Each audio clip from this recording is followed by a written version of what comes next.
Olá, Física, arrase no Enem, professor Elton. Lembra que na aula passada eu falei que começaríamos agora a revisão da eletricidade? Sim, sem dúvida nenhuma. Eletricidade algumas vezes é tida assim como um vilão, né? Puxa, tão difícil de entender. Gente, não é assim.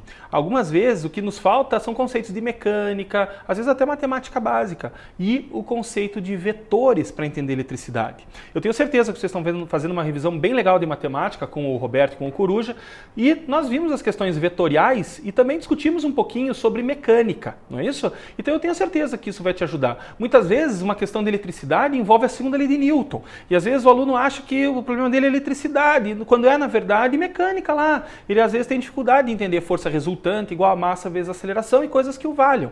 Então toma cuidado, porque a física é uma gaveta. Não fique pensando que gaveta ela é compartimentada o tempo todo. Não. A gente faz isso para facilitar o aprendizado, uma questão didática. Mas eu gostaria muito que você tivesse essa visão maior da física. Aquilo que você aprendeu na mecânica, você deve aplicar em todas as áreas da física, e não só da física. Quantas e quantas vezes os biólogos precisam de algo de física, os próprios matemáticos gostam de ilustrar muitas situações matemáticas também utilizando física, o químico também acaba se envolvendo com física. Então tem essa visão maior a respeito da aplicação daquilo que você aprendeu. Legal? Tudo bem? Mas hoje começamos a nossa revisão de eletricidade, e veja, já aconteceu várias vezes do Enem da eletricidade ser campeã de audiência. Mais de 60% das questões de física envolviam eletricidade. Então vale a pena a revisão, vale a pena passar por esse processo. Valeu? Vamos lá? Então olha só. Eletricidade. Aula 19. A gente vai ver nessa aula, a gente vai fazer uma revisão rápida a respeito das leis de Ohm, certo?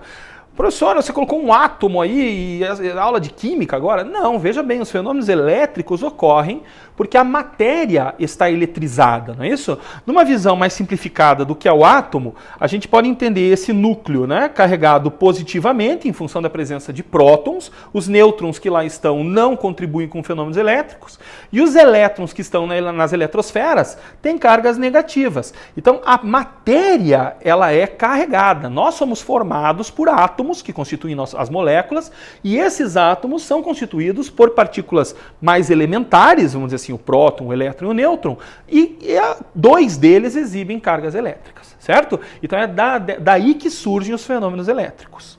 Vamos adiante. Corrente elétrica. Vamos dar uma olhadinha no que é corrente elétrica. Eu quero que você olhe primeiro para essa figurinha aqui, ó, certo? Isso é um segmento de um condutor, de um pedacinho de cobre, um pedacinho de alumínio, um pedacinho de ouro.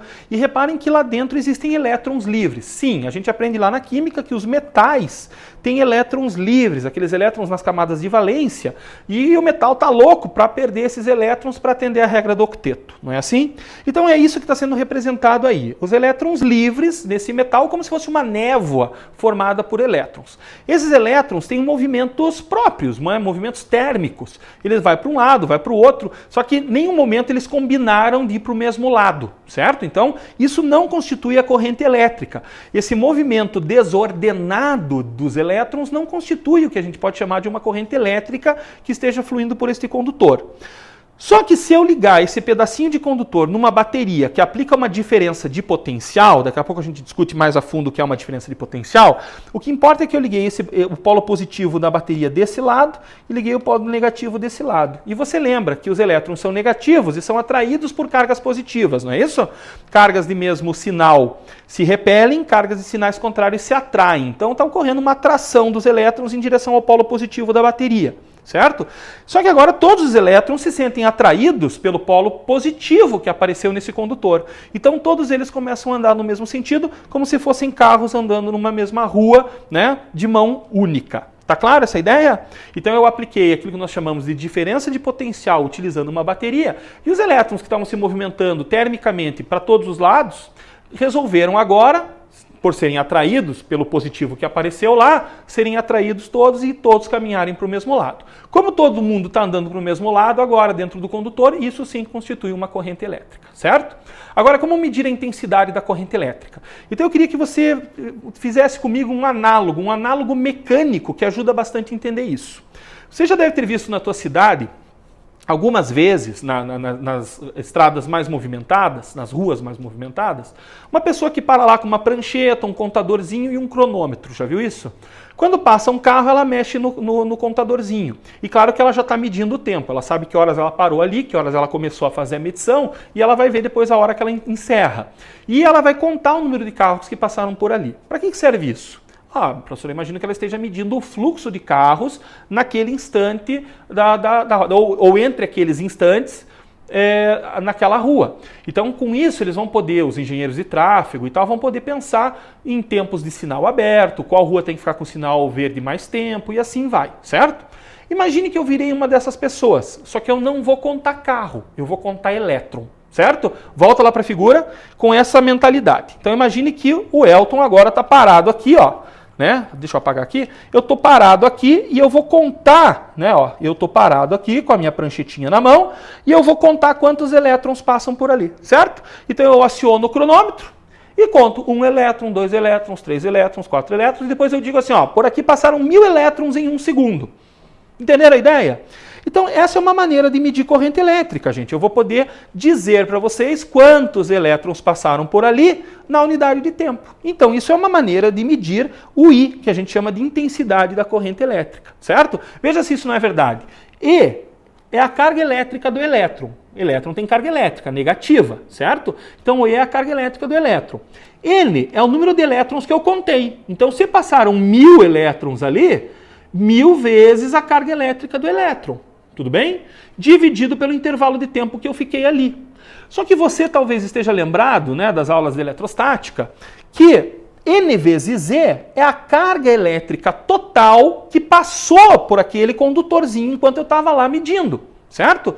Então, N vezes Z é o quê? É a famosa equaçãozinha do Q igual a N vezes Z. Lembra disso? Onde esse E é a carga elementar, gente. Esse E, ele tem um valor, 1,6 vezes 10 na menos 19 coulombs. Esse é o valor do E. E essa é a carga elétrica do elétron. Coulomb é a unidade de carga elétrica do Sistema Internacional. Homenagem a um físico, né, um cientista chamado Coulomb. Certo? Charles Augustin de Coulomb.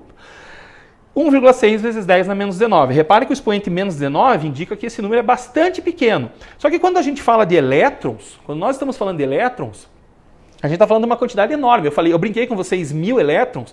Gente, se eu ficasse em 1 segundo contando quantos elétrons fluem num condutor, numa seção transversal do condutor, eu teria contado muito mais do que 1000 elétrons. 1000 elétrons é só um número que me vem na cabeça para exemplificar. Mas são muitos e muitos, são quintilhões de elétrons que passam por ali, certo? Então você precisa de um número bastante grande. Então é ruim ficar mexendo com esse Nzinho na equação o tempo todo.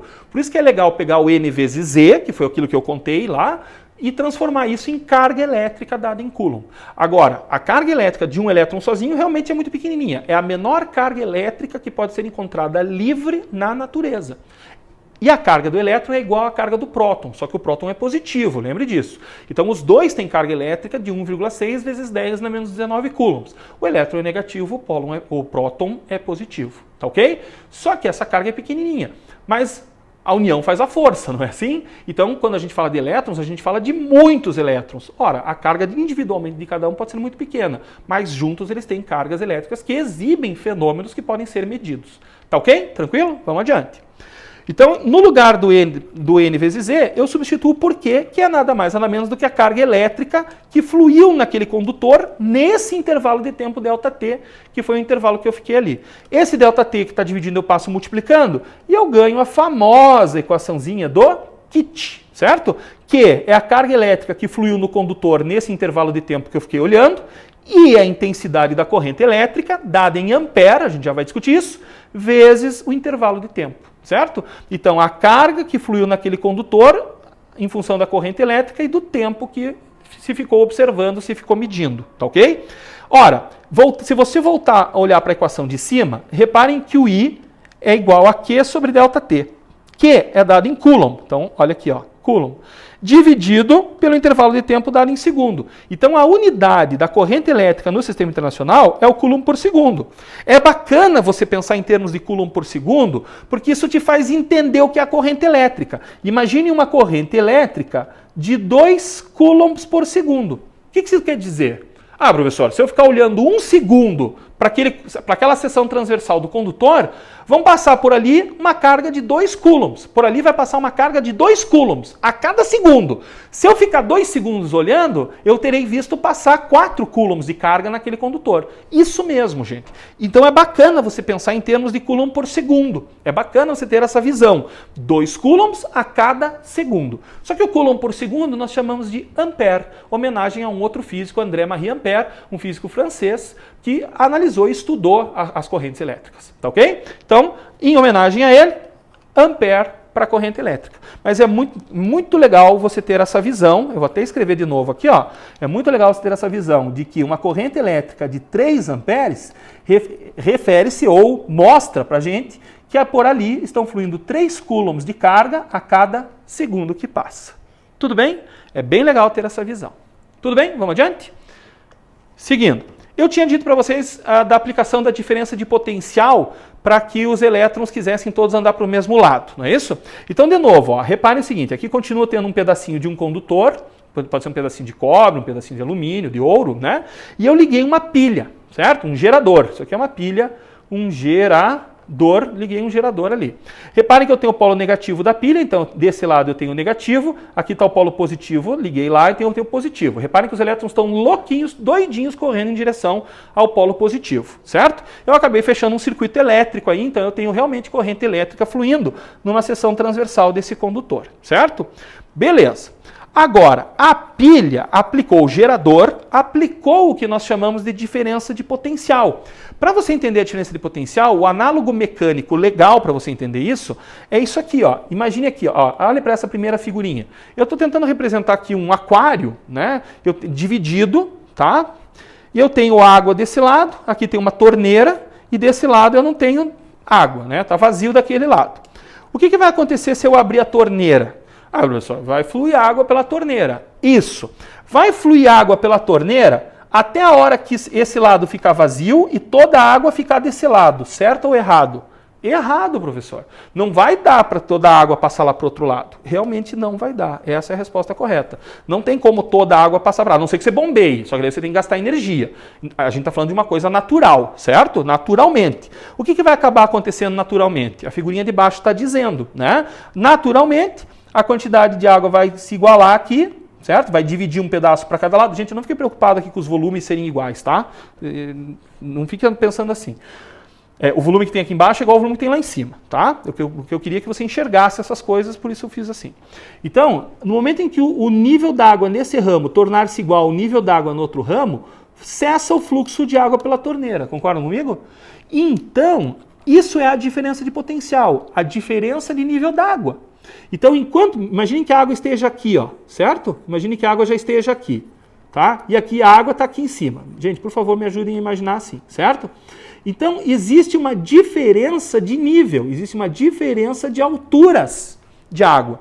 Enquanto existir essa diferença de altura, existe uma diferença nas energias potenciais dos níveis de água. Concordam comigo? Então, enquanto existir essa diferença de altura, enquanto existir essa diferença de potencial gravitacional dos níveis d'água, vai existir fluxo de água fluindo pela torneira. Até a hora que os fluxos, que os níveis se igualem e o fluxo de água pela torneira caia para zero. Tá ok? Então, gente, é isso que uma pilha faz nesse análogo mecânico. Essa pilha, ela aplica essa diferença de potencial aqui, certo? Só que, claro que o meu análogo aqui é mecânico. Ali, a diferença de potencial é diferença de potencial elétrico, tá certo? Mas eu tenho um potencial positivo alto, tenho um potencial negativo baixo, e os elétrons sempre vão se movimentar do potencial menor para o potencial maior. Tá claro, gente? E isso constitui, então, a corrente elétrica real. Certo? Adiante. Resistência elétrica. Eu falei para vocês que os elétrons se movimentam dentro do condutor quando nós aplicamos ali, então, uma diferença de potencial através de uma pilha, de uma bateria, que, aliás, é representada por esse símbolo aqui, ó, certo? Ali nós estamos representando uma bateria, certo? E nesse movimento dos elétrons dentro do condutor, ocorre naturalmente colisão entre os próprios elétrons, dos elétrons entre os prótons que estão parados, não é? Concordam comigo? Quando um elétron tenta caminhar no condutor, ele não consegue fazer isso livremente. Por quê? Porque ele não está sozinho ali. Ele vai acabar colidindo com outros elétrons que estão caminhando com ele, ele vai acabar colidindo com elétrons que estão nas eletrosferas lá, não estão se movimentando porque estão presos. Lembra que só os livres que estão se movimentando e caracterizando a corrente elétrica. E os elétrons podem eventualmente colidir com os potenciais positivos, que são os próprios núcleos dos átomos. Então esse caminhar de elétrons que eu estava falando para vocês, que constitui a corrente elétrica, não é assim bonitinho, perfeitinho. Existem as sucessivas colisões. E o que ocorre numa colisão? Olha a revisão de mecânica, gente. O que acontece numa colisão? Cede-se energia, não é isso? E essa energia é transformada em calor, é isso que a gente chama de efeito Joule. A energia elétrica sendo transformada em calor, tá certo? Por isso os condutores aquecem. Mas o que importa para nós agora é visualizar que a passagem dos elétrons por esses elementos não é facilitada, ou seja, existe uma certa resistência à passagem da corrente elétrica, certo? É isso que nós vamos chamar de resistência elétrica. Vamos olhar? Então, olha só, o símbolo para representar uma resistência elétrica é esse aqui ou esse aqui, são usados ambos, né? Então tem que se acostumar com os dois. E a resistência elétrica é simplesmente a capacidade de um corpo qualquer de se opor à passagem da corrente elétrica, mesmo quando existe uma diferença de potencial aplicada. Você aplica uma diferença de potencial, existe a corrente elétrica, os elétrons estão se movimentando do potencial baixo para o potencial alto, do menos para o mais, né? Do menos estão andando lá em direção ao mais. Beleza. Só que existe colisão, existe ainda assim uma certa resistência oferecida pela própria constituição do corpo a essa passagem dos elétrons por ali, certo? Então a gente chama isso de resistência elétrica. Um cara chamado Ohm, George Simon Ohm, ele fez uma experiência, exatamente como está mostrando aqui, ó. Ele aplicou uma diferença de potencial, que a gente vai representar pela letra U, tá? U representa a diferença de potencial. Então é como se ele tivesse ligado uma pilha aqui, ele ligou uma pilha, aplicou uma diferença de potencial, né? Imaginem aqui o positivo e aqui o negativo, certo? Positivo da pilha, o negativo da pilha, e surgiu uma corrente elétrica indo do mais para o menos. Professor, mas não era do menos para o mais, é que a gente estava olhando os elétrons, né? Elétrons representam o sentido real da corrente. Num circuito elétrico, né, a gente analisa como se os prótons andassem. Professor, peraí que eu não entendi nada. São os elétrons que andam? São. Os prótons não, porque são grandões e estão presos lá na rede cristalina e não conseguem caminhar. Isso. Isso é o núcleo é um bolo fofo, né? Tem nêutron lá dentro. Então ele não vai sair caminhando por aí. Mas então por que você está me dizendo que são as cargas positivas que andam? É uma questão histórica, gente. Tá? Antes da gente conhecer a estrutura da matéria, imaginavam-se que eram cargas positivas que andavam. Então o sentido da corrente elétrica indicado nos circuitos, nós chamamos de corrente convencional, como se fossem cargas positivas deslocando. Tá certo? Então quando você vê os elétrons deslocando, corrente real. O sentido que nós utilizamos é o sentido convencional, contrário ao dos elétrons, como se cargas positivas andassem, certo? Volta para o circuito. Então, olha lá. Então, aqui. Então, sentido real, como se sentido convencional, como se cargas positivas andassem. Cargas positivas vão do mais para o menos, né? São repelidas pelo menos e atraídas pelo mais, certo? Então, o homem fez a seguinte experiência. Ele foi variando a diferença de potencial e foi medindo as novas correntes elétricas que ele obtinha para cada U que ele conseguia variar. E ele fez uma razão do U pelo I. Então veja, ele pegou as primeiras leituras, fez a divisão, segunda leitura, terceira leitura, e ele percebeu que por mais que ele fizesse leituras e dividisse o U que ele aplicava pela corrente que ele media, esse valor era sempre uma constante. A esse valor constante, olha aqui, ó, a esse valor constante da razão U por I, ele chamou de resistência elétrica. Certo? Então eu tenho que U sobre I é igual a R. Se eu passar o I multiplicando, eu ganho a famosa equaçãozinha do Uri, que diz que diferença de potencial sobre um determinado elemento é igual à sua resistência elétrica vezes a corrente que flui por ele. Certo? Se você olhar que R é U sobre I, U é dado em volt. Diferença de potencial é dada em volt. Essa DDP, que a gente também representou por U, tem como unidade no sistema internacional o volt, em homenagem ao Volta, não é isso? Tudo bem? Em homenagem ao Volta, que fez a pilha, não é isso? Que inventou a pilha, tá ok? O Volta.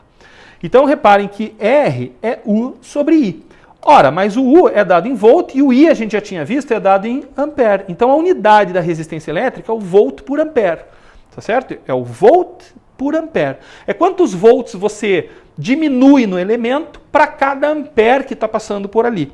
E esse volt por ampere a gente representa pela letra ômega, né? Que a gente chama de ohm.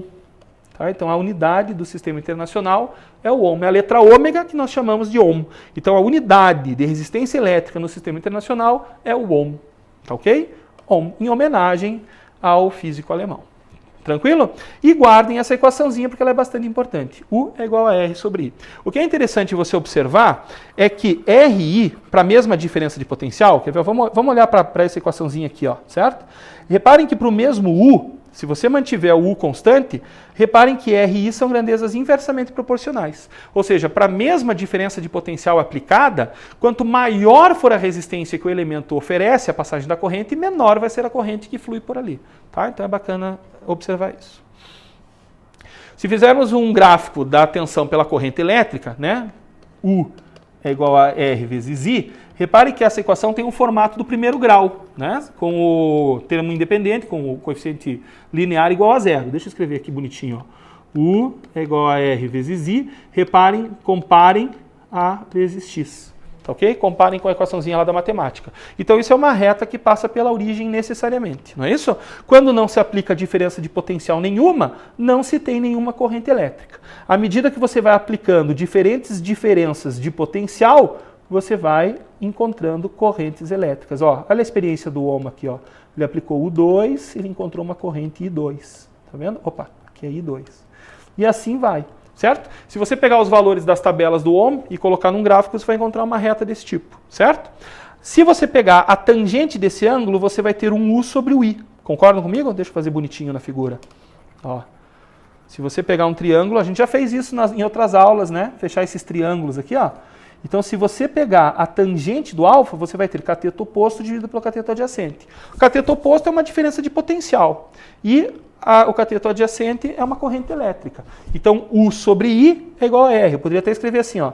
A tangente de alfa é U sobre I. Opa, é U sobre I. Mas o que é U sobre I? É R. A gente viu no slide anterior.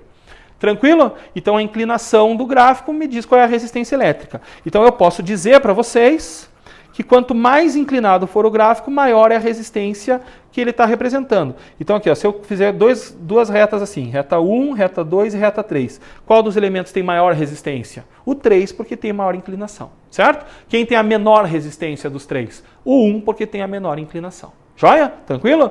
Então, o 1 oferece menos resistência à passagem da corrente, enquanto que o 3 é quem oferece maior oposição. Tanto é verdade que para você conseguir essa corrente elétrica aqui, veja que 1 você precisa aplicar esse U1 aqui, pequenininho. Para o 2, você precisa aplicar essa diferença de potencial aqui. Agora, para ter 3, olha a diferença de potencial grandona que você tem que aplicar. Entenderam a ideia? Beleza? Vamos lá. Existem resistores... E, claro, tudo isso que a gente discutiu agora refere-se a resistores ômicos. Resistores ômicos são aqueles que, por mais que você aumente a diferença de potencial aplicada sobre ele, e por mais que a corrente elétrica aumente em função do aumento da diferença de potencial, a resistência elétrica desse elemento permanece constante. Mas nem todos os elementos são assim. Alguns elementos variam a resistência em função da diferença de potencial aplicada sobre eles. São chamados resistores não ômicos. As lâmpadas incandescentes, aquelas que têm aquele filamento bem quente, são exemplos de resistores não ômicos. Então, para esse tipo de elemento, se você fizer um gráfico da tensão aplicada pela corrente, você vai obter um gráfico que é assim. Aí pode ver que isso aqui, obviamente, está longe de ser uma reta, certo? Então, se o gráfico não for uma reta, o resistor é dito não ômico. Mas, professor, vale a lei de Ohm? Vale URI? Vale. Só que não para explicar a curva. Veja, URI é uma equação do primeiro grau. Você explica a reta com URI, mas você não explica essa curva com URI. Concorda comigo? Mas vale no ponto. O URI vale no ponto. Como assim, professor? Olha para o gráfico. Você pode aplicar URI nesse ponto aqui, ó. Você vai descobrir qual é a resistência aparente do elemento nessas condições. Se você pegar um outro ponto aqui, você vai encontrar um outro valor de resistência. Vamos chamar de 1 e de 2. Você vai encontrar um outro valor de resistência, certo? Só que é a resistência que o elemento oferece naquele momento, mas não é constante, porque, obviamente, pelas inclinações, você percebe que o R2, a resistência 2, é maior que a resistência 1. Eu estou olhando pela inclinação. Ó, pode ver que aqui a inclinação é pequenininha, aqui a inclinação é grande. Não é isso? Quanto maior a inclinação, maior é a resistência. Então, a resistência 2 é maior que a resistência 1. Repare que a resistência foi variando à medida que você foi aumentando a diferença de potencial ou a tensão elétrica. Tudo bem? Então, são casos de resistores não ômicos. Mas vale Uri sim. Vale aonde? No ponto, não para explicar a curva. A segunda lei de Ohm tem a ver com a resistividade do material. Ou melhor, eu posso calcular a resistência elétrica de um determinado condutor através de elementos geométricos, certo? E o análogo aqui é o trânsito. O análogo aqui é o trânsito numa rua. Quanto mais estreitinha for a rua, com um monte de carro, mais difícil é você passar por ali. Quanto mais larga for a rua, os carros se espalham e você passa melhor, não é isso? Então, condutores que são fininhos têm resistências elétricas grandes. Condutores que são grossos têm resistências elétricas baixas. E também depende do comprimento. Se é uma rua muito comprida, muito longa, cheia de carro, você vai ter dificuldade para passar por ali. Mas se for uma rua curta, vai ter menos carro, então você vai passar com mais facilidade. Tá? Então essa que é a ideia que está por trás da segunda lei de Ohm, que diz que a resistência elétrica desse elemento aqui, desse condutorzinho, depende do comprimento, né? Então, diretamente proporcional, porque quanto maior o comprimento, maior a resistência, e inversamente proporcional à área. Por quê? Porque eu acabei de dizer para vocês que se ele for grosso, menor vai ser a resistência. Quanto maior a área, né, dessa seção transversal aqui, ó, dessa área, menor vai ser a resistência, certo? Então, o ideal é que o condutor seja curto e grosso para oferecer menos resistência, tá ok? E esse ρ, letra grega, né? Esse ρ representa para nós a resistividade do material dada em ohm vezes metro. Tá ok? Vai depender do material, vai depender se o material é feito de ouro, de cobre, vai depender da natureza dele, certo? E vai depender também da temperatura. A temperatura eu coloquei como curiosidade, não esquenta muito a cabeça com essa equação agora, certo? Mas é uma equação que vem lá da dilatação, tá? Lá da dilatometria, tá ok? A resistividade, em função da temperatura, vai ser dado pela resistividade inicial a uma temperatura conhecida, vezes 1 mais alfa, esse alfa é o coeficiente de dilatação linear, vezes a diferença de temperatura, vezes a variação, melhor dizendo, da temperatura, tá ok? Mas o que eu quero que vocês saibam é que a resistividade depende da natureza do material e depende da temperatura. Tá ok? Não precisa esquentar a cabeça com o cálculo desse ρ, tá ok? Mas o bacana é você perceber que nessa equação, essa equação está dizendo que a resistência do elemento depende do ρ, quanto maior o ρ, maior a resistência, depende do comprimento do condutor, quanto mais comprido, maior a resistência, e também depende da área, só que depende de forma inversa, quanto maior a área, menor vai ser a resistência elétrica. Tranquilo? Essa é a segunda lei de Ohm. Vamos, nesses minutos que restam, fazer um exercício. Ele diz assim, uma lâmpada comum, quando ligada em uma rede de 220 volts, é percorrida por uma corrente elétrica de intensidade 1,1 ampere. Considerando que o filamento da lâmpada possa ser considerado ômico, então o gráfico seria uma reta, pode-se dizer que sua resistência elétrica e a corrente que a atravessa, quando ligada em uma rede de 110 volts, valem respectivamente, certo? Então vamos fazer os cálculos. Veja, ele falou que a diferença de potencial aplicada é 220 e a corrente é 1,1. Nessa situação, você ligou em 220 e você tem uma corrente de 1,1. Então vamos fazer a conta. Uri. Por que Uri? Porque eu tenho diferença de potencial, tenho corrente elétrica, ele está perguntando algo a respeito da resistência. Mas, professor, por que você precisa da resistência? Porque ele perguntou qual é a corrente elétrica quando a gente liga em 110. Mas para poder calcular a corrente elétrica quando liga em 110, eu preciso conhecer a resistência. Mas, professor, quem que garante que a resistência elétrica da lâmpada, quando ligada em 110, é a mesma quando ligada em 220? Você acabou de dizer que não, mas o exercício acabou de dizer o que dessa lâmpada? Por mais que possa não ser verdade, o que ele falou? Ele falou que ela é ômica, não é isso? Onde é que ele falou aqui? Ó, opa, eu passei para o exercício anterior, né? Ó, considerado ômico, ó, tá aqui, ó. Tá? Considerado ômico. Então eu vou considerar ômico. Se ele é considerado ômico, independente da diferença de potencial aplicada, a resistência elétrica é constante, certo? É constante. Então eu vou usar o primeiro fato, para calcular a resistência. A resistência que eu calcular vai ser a mesma que ser aplicada de 110. Entenderam a ideia? Então, duas vezes a aplicação de Uri. Então, vai lá. 220, U, R, vezes I, que é 1,1. Passa 1,1 dividindo, eu vou encontrar que a resistência elétrica da lâmpada é 200 ohms. Como ela é ômica, Essa resistência não vai mudar em função da diferente tensão aplicada, da diferente diferença de potencial que vai ser aplicada. Qual é a nova diferença de potencial que a gente vai aplicar? 110. Então, aplica 110. A resistência é 200. Ômico. Então, 200 que calculou antes, vale aqui agora, vezes o I. Passa o 200 dividindo, então a corrente elétrica que flui na lâmpada em 110 é de 0,55 amperes. Repare que era de 1,1, passou a 0,55 amperes. Não é isso? A tensão caiu pela metade, a resistência é a mesma, a corrente elétrica caiu pela metade. Tudo bem? Vamos fazer mais um rapidinho? Ó, durante um teste com um resistor elétrico, um técnico faz medidas da diferença de potencial U aplicada em seus terminais e da corrente elétrica I que o atravessa. Com os dados obtidos, ele constrói o gráfico abaixo dos valores obtidos, qual melhor representa a resistência elétrica desse resistor. Gente, veja só tome cuidado com o seguinte, aqui no gráfico, ó, a corrente tem aqui no eixo, perto do eixo, 10 na menos 3 amperes. Então toma cuidado com isso. Ora, escolha um ponto, eu escolhi aqui ó, esse ponto 2 e esse ponto 3 aqui, e aplica a URI, tá ok? U3, resistência R, qual é a corrente? 2, cuidado, 2 vezes 10 na menos 3. 2 vezes 10 na menos 3. Usa a URI, né? Ele vale, URI explica a reta e vale obviamente no ponto. Então aplica a URI num ponto. Professor, eu podia ter escolhido outro ponto? Pode, eu até sugiro que você faça isso. Ó. Esse ponto aqui está bacana para usar também. Ó, tá? Eu usei esse ponto, vamos chamar de A, use você esse ponto B e faça as contas, você vai achar a mesma resistência. Mas professor, por que é a mesma resistência? Porque você tem a mesma inclinação.